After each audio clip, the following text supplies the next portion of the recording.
Hi friends, ये एक requested video है। देखिए, ये मेज़रमेंट मुझे एक फ्रेंड ने भेजा है। इसके अकॉर्डिंग मुझे ब्लाउज़ कटिंग और सिलाई करने के लिए बोला है। तो चलो वीडियो शुरू करते हैं।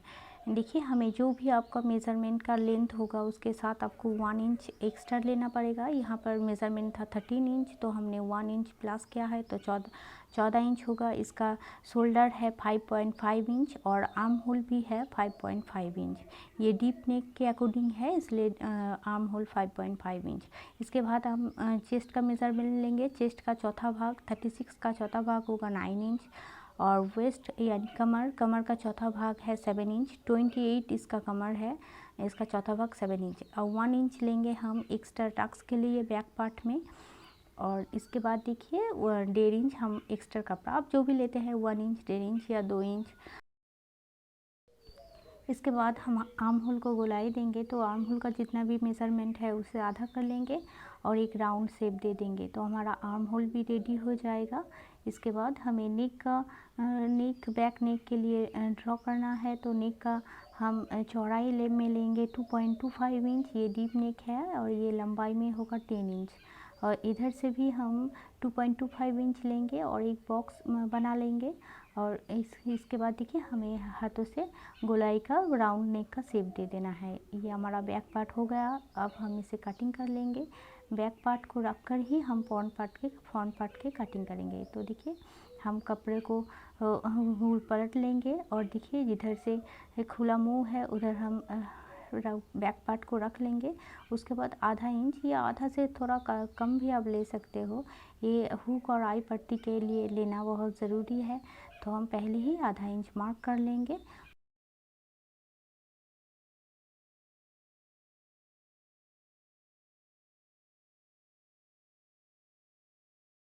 ब्लाउज़ का जो भी लेंथ है उस फ्रंट पार्ट में 1 इंच या 1.25 इंच यानी 1 इंच या 0.75 इंच हम ज़्यादा लेंगे। अगर ज़्यादा नहीं लेंगे तो फ्रंट पार्ट हमारा छोटा पड़ जाएगा बैक पार्ट से, तो ये लेना बहुत ज़रूरी है। इसके बाद हमें जैसा ही बैक पार्ट था वैसा ही हम ड्रॉ कर लेंगे।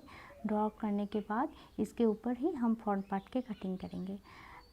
इसके बाद देखिए हमें फ्रंट पार्ट के आर्म होल को सेट करना है पहले। तो जैसा आर्म होल था वैसे ही हम ड्रॉ कर लेंगे। उसके बाद आधा इंच नीचे से हम मार्क कर गोलाई दे देंगे। ये फ्रंट पार्ट के आर्म होल है। इसके बाद देखिए नेक का ड्रॉ करना है हमें, तो नेक हम लेंगे जो नेक का जो भी चौड़ाई होगा वही रहेगा। और डीप में देखिए 6.5 इंच है और इधर से हम 2.25 इंच लेंगे और एक राउंड नेक की शेप दे देंगे। इसके बाद देखिए नीचे से हमें बेल्ट के लिए 3 इंच पर मार्किंग करना है। उसके बाद 1 इंच ऊपर उठाना है और 2.5 इंच साइड में लेना है और एक देखिए शेप दे देना है। इस तरह से अगर शेप देंगे तो वो देखने में बहुत अच्छा लगेगा बेल्ट का शेप। इसके बाद देखिए कटोरी का माप लेंगे, तो कटोरी का साइज होगा 6 इंच। आर्म होल की तरफ से 2.25 इंच और फ्रंट की नेक का जितना गहरा है उतना हम 1 इंच ऊपर उठाएंगे और इन तीनों पॉइंट को हम अच्छे से हाथों से गोलाई देकर मिला लेंगे, तो हमारा कटोरी भी रेडी हो जाएगा। इसके बाद हमें सभी पार्ट को काट कर अलग करना है।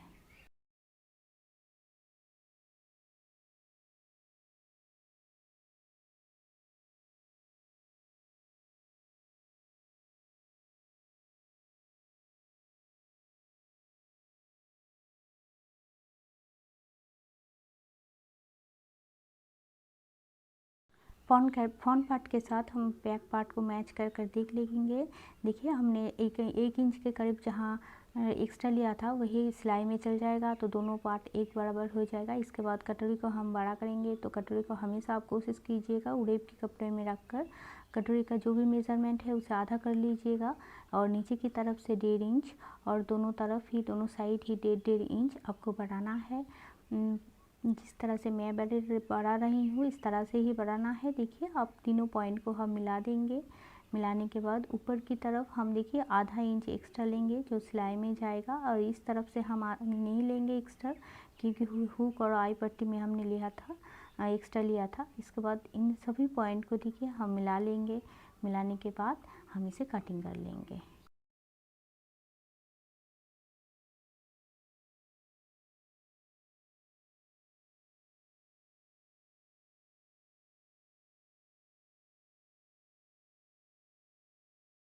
कटोरी में टक्स देने के लिए देखिए कटोरी को हम बीच से फोल्ड करेंगे और फोल्ड करने के बाद लंबाई में देखिए 2.5 इंच लेते हैं। आप अगर चाहे तो 3 इंच भी ले सकते हैं, लेकिन हम 2.5 इंच ही लेते हैं, 2.5 इंच। और साइड से 1.5 इंच, 1.5 इंच हम लेंगे और इन पॉइंट को मिला देंगे और छोटा सा देखिए एक आप कट लगा दीजिए और तो दोनों तरफ ही आपका सेम मेज़रमेंट आ जाएगा। इसके बाद खोल लीजिए और दोनों तरफ ड्रॉ कर लीजिए। दोनों तरफ ही कर लीजिएगा तो आपको दोनों पार्ट में ही आसानी से सिलाई करने के समय आपको पता चल जाएगा। देखिए हमारा कटोरी हो गया। इसके बाद हमें स्लीव्स को कटिंग करना है, तो स्लीव्स को कटिंग करने के लिए हम कपड़े को दोबारा फोल्ड करेंगे तो 4 लेयर हो जाएगा।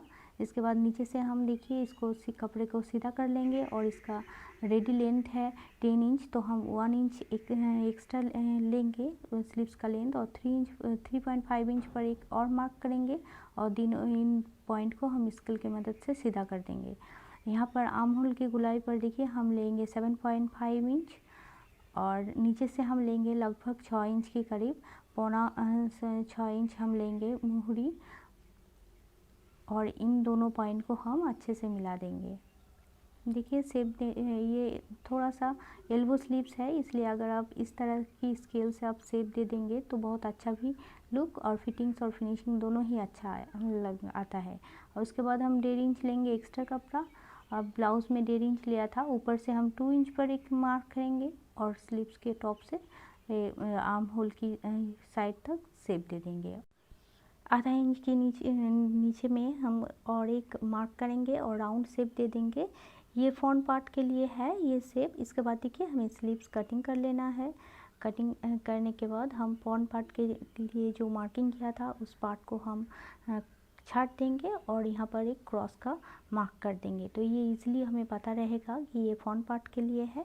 देखिए हमारा कटिंग पूरा हो गया। अब इसके बाद हमें बैक पार्ट के साथ मैच कर देख लेना है कि स्लीव्स का मेज़रमेंट ठीक है या नहीं, छोटा या बड़ा तो नहीं है। तो देखिए एकदम परफेक्ट आया है। इसके बाद ब्लाउज़ का जो मेन फैब्रिक है, मेन फैब्रिक के ऊपर अस्तर रख कर हम कटिंग कर लेंगे।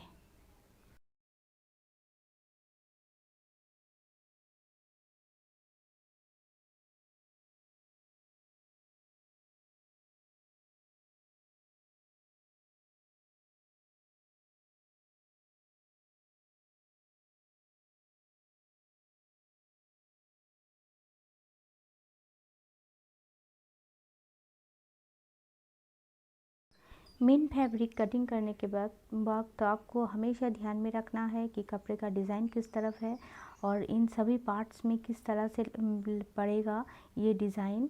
और आपको हमेशा याद रखना है कि पहले स्लीव्स और बैक पार्ट को आपको हमेशा निकालना है। ये छोटे पार्ट को आप बाद में निकालिएगा कटिंग कर और एक बार पूरे कपड़े के ऊपर सभी पार्ट्स को आप बिठा कर देख लीजिएगा, उसके बाद ही कटिंग कीजिएगा।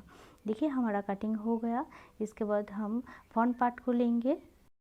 फ्रंट पार्ट के सभी पार्ट दो पीस में है, 2 कटोरी और 2 सब।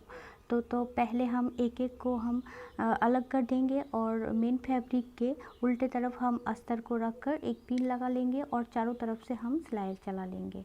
देखिए हम एक कटोरी को सिलाई कर आप लोगों को दिखा रहे हैं। ऐसे ही सभी पार्ट्स को आपको किनारे बराबर एकदम सिलाई चला लेना है, तो अस्तर और मेन फैब्रिक एकदम अच्छे से आपस में सेट हो जाएगा। सिलाई करने के बाद देखिए जितना भी एक्स्ट्रा कपड़ा रहेगा उसको हम काट कर निकाल देंगे और इसी तरह से ही सभी दोनों पार्ट को हम रेडी कर लेंगे। अब हम देखिए कटोरी में टक्स लगा लेंगे। टक्स का जो भी मार्किंग था उसके ऊपर से ही हम सिलाई कर लेंगे। अब हमेशा कोशिश कीजिएगा, कोशिश नहीं बल्कि करना चाहिए, सभी सिलाई ब्लाउज़ में डबल करने के लिए कहीं पर भी आप सिंगल सिलाई ना कीजिए, आप हमेशा डबल कीजिएगा। इसके बाद देखिए हमारा कटोरी रेडी हो गया। अब हम कटोरी को इस पार्ट के साथ सिलाई कर लेंगे। इस पार्ट को सिलाई करने से ये पार्ट सिलाई करने के वक्त आपको हमेशा ध्यान में रखना है, दोनों पार्ट में किसी को पार्ट को भी आपको खींचना नहीं है, बस अब से उसे आराम से जहाँ पर घूम रहा है घुमा घुमा कर आपको सिलाई कर लेना है। तो देखिए हमारा कटोरी स्टिचिंग हो गया। नीचे से हल्का सा कपड़ा थोड़ा सा एक्स्ट्रा है तो हम उसे काट देंगे। इसके बाद हम बेल्ट को अटैच करेंगे। तो बेल्ट को अटैच करने के लिए पहले देखिए आप मेन फैब्रिक के सीधे साइड के ऊपर अस्तर को रख लीजिए और ऊपर से एक सिलाई लगा दीजिए। बेल बहुत सारा प्रोसेस में लगता है तो हम इस प्रोसेस में रेडी करते हैं बेल को। आप चाहे तो और प्रोसेस में भी सिलाई कर सकते हो। देखिए तो हमें अस्तर के ऊपर एक और सिलाई कर लेना है। तो अस्तर अच्छे से अंदर की तरफ फोल्ड हो जाता है, इसलिए इसके बाद हमें बेल्ट को देखिए मेन फैब्रिक के ऊपर रखना है और एक पिन लगा लेना है और इसके बाद ऊपर से देखिए हमें सिलाई कर लेना है। इस तरह से सिलाई करने के दो फ़ायदे हैं। एक तो इसका फिनिशिंग बहुत अच्छा आता है और बेल का नोक भी बहुत अच्छे से सिलाई होता है। और जहाँ पर देखिए हमें टक्स का एक्स्ट्रा कपड़ा था उसको हम फोल्ड कर लेंगे और फोल्ड कर कर सिलाई कर लेंगे।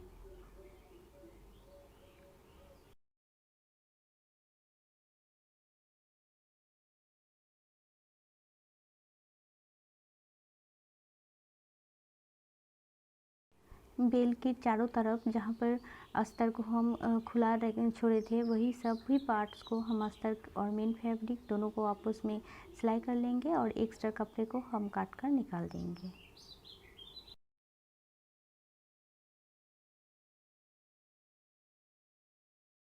इस तरह ही दूसरे पार्ट को भी रेडी कर लेंगे। तो देखिए हमारा दोनों पार्ट रेडी हो गया।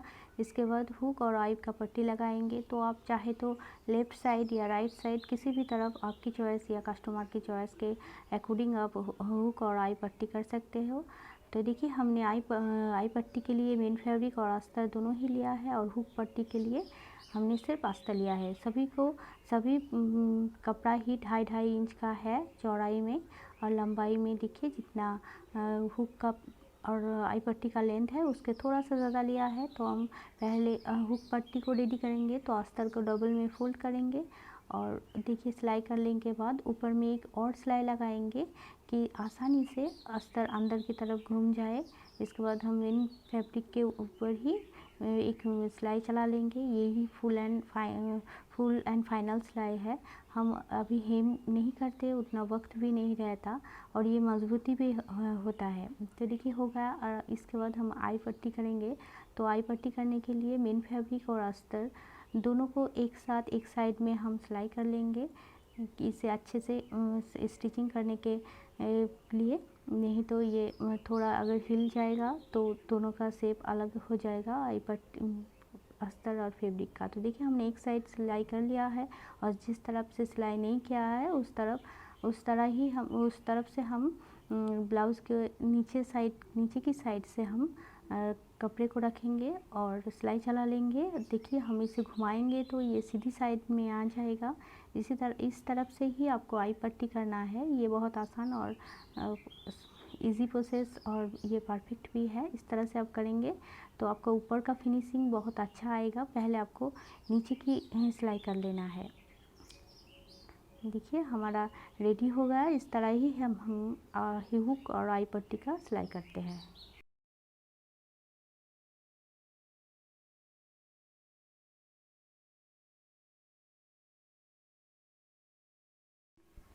एक्स्ट्रा कपड़े को हम काट देंगे और दोनों पार्ट को मिलाकर देख लेंगे कि एक जैसा है या नहीं। तो देखिए एक जैसा है। उसके बाद नीचे में ही हम सीधी पट्टी और गले में एक उड़ेप पट्टी लगाएंगे। गले का उड़ेप पट्टी का चौड़ाई है 1.5 इंच और इसको हम फोल्ड करेंगे और फोल्ड कर कर गले में लगा लेंगे। देखिए जैसे हम लगा रहे हैं गले में आप हाथों की मदद से हल्के से एक घुमाकर लगा लीजिए। उसके बाद जहाँ पर भी एक्स्ट्रा कपड़ा है वहाँ छोटा छोटा कट लगा दीजिए और उसके ऊपर से एक और सिलाई चला लीजिएगा। अगर इस तरफ से आप सिलाई चला लेंगे तो ये पट्टी आराम से अंदर की तरफ फोल्ड हो जाएगा। अब नीचे में भी हम एक पट्टी और लगा लेंगे। ये सीधी पट्टी है। ब्लाउज़ के नीचे में अगर इस तरफ से आप पट्टी लगाएंगे तो ब्लाउज़ में बहुत अच्छा मजबूती और फिनिशिंग भी आता है और फिटिंग्स भी वेस्ट का यानी कमर का फिटिंग्स भी बहुत अच्छे से होता है।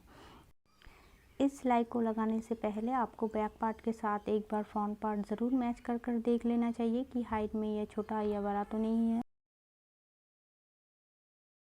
इस तरह ही हम दूसरे पार्ट को भी रेडी कर लेंगे। तो देखिए हमारा दोनों पार्ट रेडी हो गया। और इसके बाद देखिए बैक पार्ट को हम लेंगे। बैक पार्ट को पहले ही हमने तैयार कर रखा है, वीडियो में नहीं दिखाया। इसका वीडियो देखना है तो डिस्क्रिप्शन में लिंक दे देंगे, आप चेकआउट कर लेना। अगर बैक पार्ट का भी वीडियो दिखाते तो बहुत लंबा हो जाता। अब देखिए बैक पार्ट और फ्रंट पार्ट के फ्रंट यानी सीधी साइड को हम आपस में मिलाकर रखेंगे। और फ्रंट पार्ट के गले में जहाँ पर हमने पट्टी लगाया उसी पट्टी को छोड़कर हमें सिलाई करना है। और देखिए दोनों शोल्डर थे, दोनों साइड की शोल्डर को ही हम जॉइन कर लेंगे। अब सिंगल सिलाई कभी मत दीजिएगा, अब हमेशा डबल को डबल सिलाई दे दीजिएगा। इसके बाद देखिए हमें इसमें तुरपाई नहीं करना है, हम डायरेक्ट ही मशीन पर हम पट्टी को सिल लेंगे। तो देखिए इसके सिलने के लिए क्या करना है, आपको अंदर की तरफ आपको पट्टी को मोड़ना है और इसके बाद इसके ऊपर देखिए सिलाई चला देना है। तो आपको तुरपाई भी नहीं करना पड़ेगा।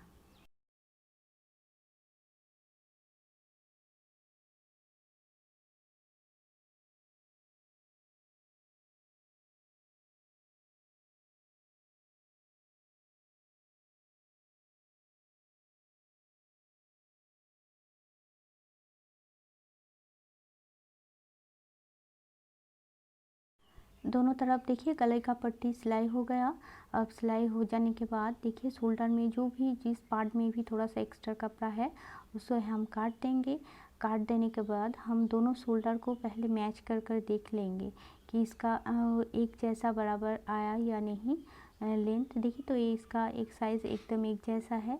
इसके बाद देखिए हम इसमें स्लीव्स अटैच करेंगे। तो इसका स्लीव्स भी मैंने बना कर रखा है पहले से, तो आपको डिस्क्रिप्शन में लिंक मिल जाएगा। इसे अगर आप देखना है तो देख लीजिए। तो देखिए हमें दोनों ब्लाउज़ को हम रख लेंगे, किस तरफ फ्रंट पार्ट है उसे हम रख कर रेडी कर लेंगे। तो स्लीव्स का सेंटर और ब्लाउज़ का सेंटर हम रखेंगे मिलाकर। उसके बाद हम इसे सिलेंगे, मिडिल से स्टिचिंग करना शुरू करेंगे। अगर जिस स्लीव्स में आपका सेंटर में डिज़ाइन हो तो आपको इस तरह से ही आपको सिलाई करना है। मिडिल से रखकर आपको दोनों तरफ सिलाई करना है। अगर थोड़ा सी भी इधर उधर छोटा हो तो कोई भी प्रॉब्लम नहीं होगा।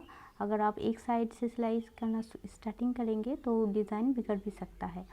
तो देखिए हमने सिलाई कर दिखाया है आपको एक बार। अब इसी तरह ही दूसरी बार भी दोबारा स्टिच लगाएंगे। हमने सिंगल स्टिच लगा कर दिखाया है। तो देखिए हमारा दोनों स्लीव्स ही लग गया है। इसके बाद फिटिंग्स करेंगे। तो ये इस फ्रेंड ने स्पेशली बोला है कि आप फिटिंग्स कर भी दिखाइए, तो फिटिंग्स दिखाते हैं। तो चलो हाई और हुक की पट्टी के हम पिन की मदद से एक जगह फिक्स कर लेते हैं। उसके बाद देखिए ये होगा ब्लाउज़ का सेंटर पॉइंट। तो चेस्ट के लिए 9 इंच और वेस्ट के लिए 7 इंच, जैसा हमने कटिंग किया था वैसा ही लेंगे। और इन दोनों पर वेस्ट पर और चेस्ट पर हम मार्क करेंगे और इन दोनों पॉइंट को हम मिला देंगे। इसके बाद देखिए हमारा स्लीव्स का लेंथ था 6.25 इंच, तो वही लेंगे 6.25 इंच और इन तीनों पॉइंट को देखिए हम आपस में मिला लेंगे। इस तरह से दोनों तरफ ही ऐसे ही करना है। यहाँ से मिडिल से भी 9 इंच, वेस्ट में भी 7 इंच और स्लिप्स में भी 6.25 इंच हो जाएगा। इन तीनों पॉइंट को आपको मिला लेना है।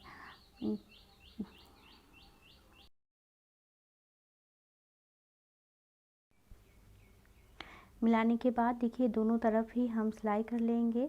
तो देखिए एक तरफ हम सिलाई कर दिखाते हैं। अब हमेशा कोशिश कीजिएगा कि एक के ऊपर एक आप सिलाई ना चढ़ाओ, फिटिंग्स के एक लगाओ और उसके थोड़ा सा आधा इंच से भी कम यानी 1/4 इंच पर की दूरी पर एक और सिलाई लगाओ।